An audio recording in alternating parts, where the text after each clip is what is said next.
और इसी के साथ चलिए अब तीसरी महत्वपूर्ण खबर का रुख कर लेते हैं, जहां अमेरिका द्वारा टैरिफ घोषणाओं के बाद वैश्विक बाजारों में उथल पुथल तो मची हुई है। और इसी बीच राष्ट्रपति डोनाल्ड ट्रंप ने इजराइल के पीएम बेंजामिन नेतन्याहू से द्विपक्षीय मुलाकात की, लेकिन इस मुलाकात से जितनी उम्मीदें थी उन सब पर पानी फिर गया। नेतन्याहू को उम्मीद थी कि ट्रंप से मुलाकात के बाद उन्हें टैरिफ में थोड़ी राहत मिलेगी। नेतन्याहू को उम्मीद थी कि ट्रंप का समर्थन उन्हें मिलेगा, लेकिन ना तो टैरिफ में राहत मिली और ना ही समर्थन मिला, बल्कि ईरान पर अमेरिका ने यू टर्न और ले लिया। अब ऐसे में नेतन्याहू के चेहरे पर ना तो कोई खुशी है और ना ही उनके मुंह से कोई बयान निकला है। दिखी तो सिर्फ मायूसी। करेंगे चर्चा ट्रंप और नेतन्याहू की इस मुलाकात पर, लेकिन सबसे पहले आपको दिखाते हैं कि कैसे खाली हाथ लौटे हैं बेंजामिन नेतन्याहू।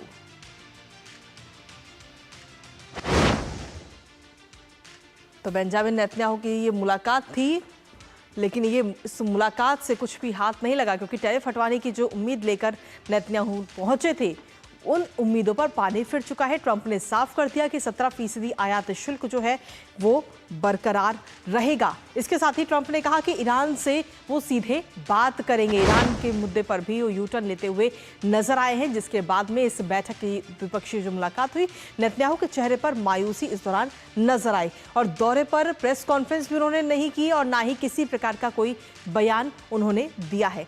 लेकिन इसके साथ ही अमेरिका किस तरीके से यू टर्न लेता हुआ नजर आया, एक बार वो भी आपको दिखाते हैं। तो ट्रंप की तरफ से ईरान पर अमेरिका ने यू टर्न ले लिया है और नेतन्याहू के सामने ट्रंप की तरफ से एक नई चाल कहीं ना कहीं चली गई है।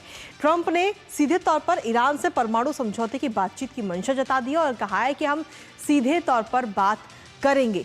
इसके साथ ही इजराइल को सैन्य एक्शन की भी उम्मीद थी, लेकिन उसके लिए भी कहीं ना कहीं वो उम्मीदों पर भी पानी फिर चुका है, क्योंकि अमेरिका ने ले लिया है यू टर्न और नेतन्याहू की उम्मीदों पर डोनाल्ड ट्रंप खरे उतरते हुए नजर नहीं आए हैं। तो सीधे तौर पर अमेरिका ने यू टर्न लिया है ईरान के मुद्दे पर और नेतन्याहू की पूरी रणनीति पर अब कहीं ना कहीं ब्रेक लग चुका है। ना तो उन्हें अमेरिका का समर्थन मिला है, ना ही टैरिफ पर किसी प्रकार की कोई राहत मिली है और ईरान के मुद्दे पर भी अमेरिका ने यू टर्न ले लिया है। हमारे साथ हमारे सहयोगी अखिलेश इस वक्त जुड़ गए हैं, सीधा उन्हीं का रुख करेंगे। अखिलेश, अगर हम देखें तो जितनी उम्मीदों के साथ बेंजामिन नेतन्याहू अमेरिका पहुंचे थे मुलाकात के लिए डोनाल्ड ट्रंप से, उन सभी उम्मीदों पर पानी फिर चुका है। देखिए, निश्चित तौर पे अभी की स्थिति में जो भी अमेरिका जा रहा है उसको इस बात का ध्यान रख के जाना चाहिए, या गए भी होंगे नेतन्याहू, कि अमेरिका की अभी पूरी रणनीति जो है डोनाल्ड ट्रंप की खास करके पूरी रणनीति जो है टैरिफ के मामले पे उन्होंने पूरी दुनिया में जो एक माहौल बनाया है, उस माहौल में वो किसी तरीके से कमी नहीं आने देना चाहते हैं। क्योंकि अगर किसी एक देश को ऐसे कंसेशन देंगे तो उसके अलावा उसके साथ कई अन्य देश है जिनको भी उनको एक कंसेशन देना पड़ेगा। तो लगता है कि डोनाल्ड ट्रंप की रणनीति यही है, किसी को सिर्फ इसलिए कि उनके अच्छे संबंध है, दोस्ती है, इस आधार पे वो कंसेशन दे देंगे। डोनाल्ड ट्रंप ये नहीं करने वाले हैं और इसीलिए डोनाल्ड ट्रंप के जब मिलने वाले थे नेतन्याहू, उसके पहले ही एक्चुअली जेरूसलम से ही नेतन्याहू ने घोषणा की थी वो टैरिफ के मामले पे वो कंसेशन देंगे। और यहाँ भी अमेरिका में जब डोनाल्ड ट्रंप से बात हुई तो उन्होंने इस बात की ओर इशारा किया कि वो जो अमेरिका की जो सारी शर्तें हैं टैरिफ के मामले में, वो सारी शर्तों को पूरा करेंगे। जो ट्रेड डेफिसिट है अमेरिका का इजराइल के साथ, तो ट्रेड डेफिसिट को ही पूरा करेंगे। तो निश्चित तौर पे कह सकते हैं कि ट्रंप के लिए यह है कि विन विन सिचुएशन है, क्योंकि ट्रंप जो चाहते थे कि बेंजामिन नेतन्याहू इस स्थिति में, जबकि वो हमास के साथ एक तरीके से कॉन्फ्लिक्ट में जुड़े हुए हैं, वैसे में भी नेतन्याहू को अमेरिका में आके वादा करना पड़ा कि आपको टैरिफ के मामले पे जो भी आप कंसेशन चाहेंगे हम देने के लिए तैयार हैं। तो नेतन्याहू ट्रंप का समर्थन चाहिए उनको, इस लड़ाई में लगातार साथ रहने के लिए उनको अमेरिका का समर्थन चाहिए, क्योंकि अमेरिका का सिर्फ नैतिक समर्थन नहीं होता है। अमेरिका का समर्थन जब होता है तो कई तरीके से वो समर्थन काम करता है, राजनयिक समर्थन काम करता है, हथियार का मामला है, सारे समर्थन काम करते हैं। तो नेतन्याहू की रणनीति जो थी वो यही थी कि अमेरिका को किसी भी तरीके से नाराज नहीं करना है। तो डोनाल्ड ट्रंप नाराज नहीं है। डोनाल्ड ट्रंप ने अपनी बात कह दी कि जो टैरिफ है वो टैरिफ के मामले पे आप जाए तैयारी करके आए, कैसे करेंगे आप।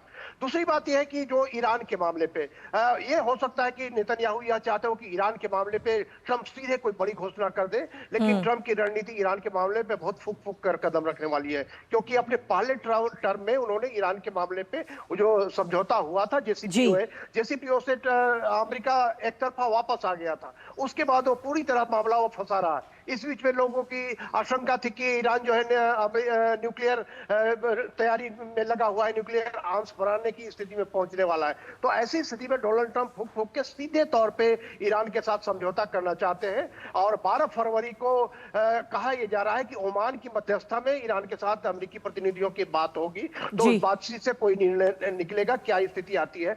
लेकिन निश्चित तौर पे कह सकते कि नेतन्याहू जो चाहते थे कि एक तरफा सारी घोषणाएं हो जाए, वो नहीं करने वाले हैं। ट्रंप का अभी जो जोर लग रहा है कि हुती के जो का प्रभाव है उस पूरे इलाके में, हुती का प्रभाव खत्म करने में, क्योंकि हुतियों के चलते पूरे इलाके का व्यापार बहुत बंद है, पूरे इलाके के व्यापार पे बहुत असर पड़ रहा है रेड सी में। तो इसलिए डोनाल्ड ट्रंप की प्रायोरिटी भी अभी वो है।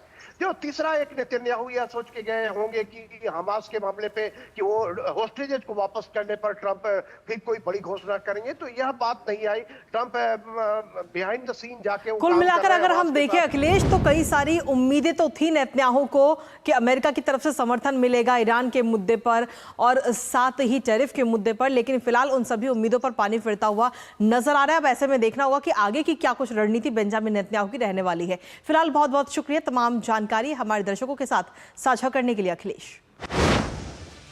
और इसी के